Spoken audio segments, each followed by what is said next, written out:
Hi, I'm Alex Clark. I host this show, Politics, where I talk about pop culture news of the day from a right-wing perspective. Warning, I am the worst conservative influencer known to man because I have a terribly dark sense of humor. You know, I've said that I wanted to eat human meat burgers, that walking is embarrassing, people take it seriously. I share too much personal information, and I guess I'm kind of creepy, hopefully in a cute way. Either way, if you're intrigued or you just feel like you're watching a car crash and you can't look away, thumbs up and subscribe. I'm sure it will only get worse from here, I can guarantee it. Beyonce, Rebel Wilson, and more celebrities are being publicly shamed by the left because they attended a Beyonce concert in Saudi Arabia. Wait, is Dubai in Saudi Arabia? Yes. If you're confused, I was too, but it's illegal to be gay there. So there's a lot of layers to this story. I'm gonna explain it. It's quite juicy. Oh, and speaking of the gays, the lesbian M&Ms are quaking. M&Ms discovered that after publicly announcing they were making fat lesbian chocolate spokes candies, American consumers were not amused. Now they're walking back the entire campaign. Kim Kardashian has hired 2 prostitutes to model her Skims lingerie, and I am bursting at the seams to tell you about the documentary that changed my life. And I think we may have a new weekly tradition with What's Good Wednesday. I'll tell you when we get to that part. Now, let's get to Beyonce's gay butt stuff. You sound like a gay. Are we sure the lighting is right today? We've kind of had some issues. I'm worried it looks a little dark still. Turn the lights on. No, get those lights off. Oh yes, that's what I'm supposed to be talking about. Beyonce, Queen Bee. I almost bought a jar of bee pollen at the store last night. It said to take like 1 teaspoon a day. It was just a bunch of these tiny little balls. I tried to Google it, like, you know, is this some kind of amazing health hack I need to be doing? But everybody seemed kind of meh about it online, so I didn't end up getting it. Sex!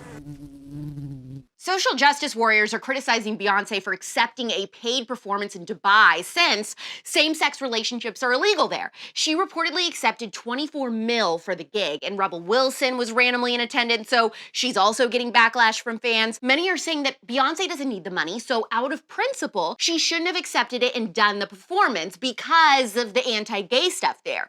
But I'd bet money that the same people complaining about this have Ukraine flags in their bio, or love that all the biggest corporations around the world change their Twitter picture to rainbow for Pride Month in the United States, but don't change their branding in Middle Eastern countries. Also, I would just love to ask them about their stance on Israel because almost certainly they are Team Palestine, but Israel is the only Middle Eastern country that accepts gay people. I'm certainly not a Beyonce stan, but I have no problem pointing out her haters' hypocrisy in this instance. This is the funniest story of the week. Speaking of the gays, M&M's decided to do a rebranding of their little candy characters last year and came out, no pun intended, with a lesbian couple and a fat non-binary one. I think this purple one's the fat non-binary one. This packaging, by the way, says supporting women, flipping the status quo. That's why they're upside down. We're flipping our packs to support women who are flipping the status quo, I guess by saying that some of these chocolate candies are lesbos. You never know what I keep behind these pillows. I'm surprised they didn't come out with a trans M&M that identified as a Skittle. Anyway, they said they wanted to represent how progressive our culture currently is, but no one at these big companies has apparently taken a few minutes to consider that maybe people who don't live every waking second on Twitter aren't into lesbian chocolate candy. They put out a statement saying, in the last year, we've made some changes to our beloved spokes. Wait, we need sad violin music here. In the last year, we've made some changes to our beloved spokes candies. We weren't sure if anyone would even notice. And we definitely didn't think it would break the internet, but now we get it. Even a candy's shoes can be polarizing. So they're retiring all of their spokes candies, they say, indefinitely, and then they hired Maya Rudolph to be their spokesperson instead. The problem is companies are hiring kids with marketing degrees who just got fully indoctrinated for 4 years of college, and they're making asinine decisions like this that are not relatable to their customer. I have never once had a hankering for candy and wondered, is this M&M a munch? I hope one of them is plus-sized. If it wasn't obvious before, the left doesn't live in the same reality as you and I. We don't need our candy to be lesbians! Do you know these gays? Do you know these gays? key. I almost wonder if this is like some kind of big gimmick for a Super Bowl commercial. Either way, we don't need our candy to be, well... Back off, has-been. Okay, on the other hand, more genius marketing from a company. Kim Kardashian Skims has hired the 2 BFF prostitutes from White Lotus to model for them. Now, if you haven't watched the show, you're not allowed to complain. This is it. This is a brilliant choice. I love it, and I had to include it here. Tutti indossano Skims. Everybody's wearing Skims. Let me tell you, I believe it was a God thing. I watched the documentary Food Inc. last night on Amazon Prime because it's free on there for just a few more days. I don't know how I've never seen this. It came out in 2009 and it details just how corrupt the entire food industry is. Did you know that only a few food companies own basically everything available to us at the grocery store? And farmers who don't want to put poison on the food will have men that look like those, remember those 2 scary ass gang brothers from Breaking Bad who like show up on people's doorsteps to intimidate them with an axe? These food companies send guys like that in the middle of nowhere to show up on farms and scare farmers into doing their bidding. Basically, everything at the conventional grocery store is a lie. It isn't even real food. I didn't even know that they were completely genetically modifying chickens to be different sizes. The whole thing is disgusting, and the way they treat the animals is even worse. I've never wanted to hug Good Ranchers more. Go to goodranchers.com/Clark, code Clark. Terms and conditions do apply. New year, new meat. Subscribe today to get over 2 pounds of our pasture-raised chicken breasts added to each of your boxes for your entire first year. Anyways, not kidding you, after watching it, I see this brand new article from Deadline saying a Food Inc. 2 is coming out this year. What are the odds? 2023 is the year we are changing our health. It's becoming more and more clear. One of the scariest parts of the doc was how politicians on the left and the right are bought out by these couple food companies that own everything. It is just the most evil thing you have ever seen. I could easily become a 2-issue voter, abortion, and big food. This might have to be a new show tradition every week. Last week's What's Good Wednesday that one of you submitted was so popular that I thought, you know what?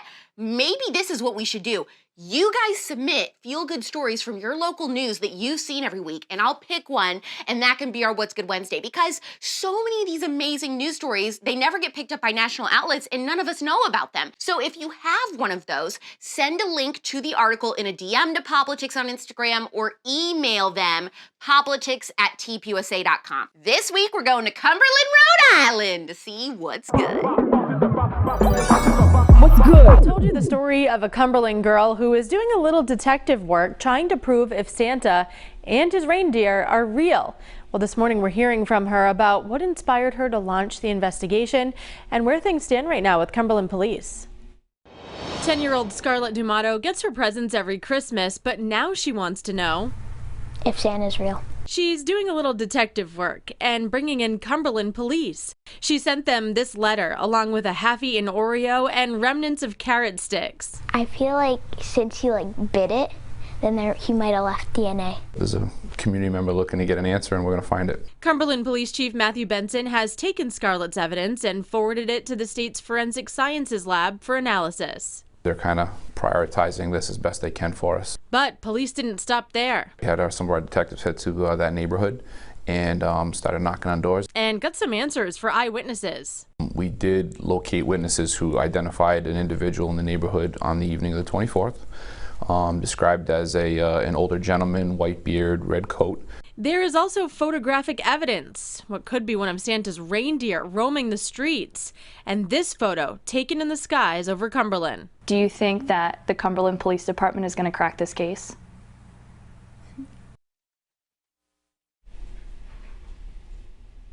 She's pretty confident. Cumberland police tell us they are still waiting for the DNA test results. So stay with 12 News and WPRI.com for updates on this very important investigation. The way I have an affinity for this little girl, she is the Nancy Drew of our generation. She will be the one who solves the Zodiac killer next. I know it. What are you? You're a detective, a gender detective? I just had my wellness checkup at the doctor. I have a plan to get off my prescription medications. She is also helping me get some labs I want done, covered by insurance, so I can see what vitamins and minerals I'm deficient in and all that good stuff. We are health! We are wellness! Speaking of H&W, I hope you're all caught up on our spillover episodes this month, because tomorrow night is our last episode in our little healthy living series that we've been doing.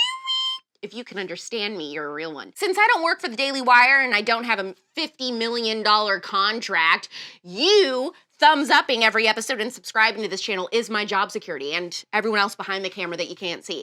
I'm also giving you homework to watch Food Inc. on Amazon Prime if you haven't yet. And then in the comments today, rate Joe Burrow's hotness on a scale of 1 to 10. If you don't know who he is, Google him, leave your rating. See you tomorrow at 4 p.m. Eastern, 1 p.m. Pacific. It's pop culture without the propaganda. I'm Alex Clark, and this is Popolitics.